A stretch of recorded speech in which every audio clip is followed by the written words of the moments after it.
Hello all, welcome to my little kitchen. ఈరోజు మనం bullet proof కాఫీని ఎలా చేసుకోవాలో చూసేద్దాం రండి. ముందుగా ఒక మిక్సర్ జార్లోకి 2 టేబుల్ స్పూన్ల వరకు ఇన్స్టెంట్ కాఫీ పౌడర్ని తీసుకుందాం. మీరు ఏ బ్రాండ్ అయినా యూజ్ చేయొచ్చు.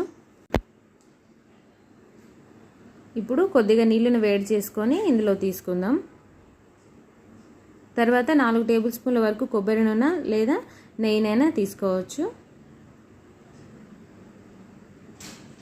ఇప్పుడు మనం దీన్ని గ్రైండ్ చేసుకుందాం. ఇలా అయితే సరిపోతుంది. దీన్ని మనం 2 గ్లాసులలో ఈక్వల్గా తీసుకుందాం.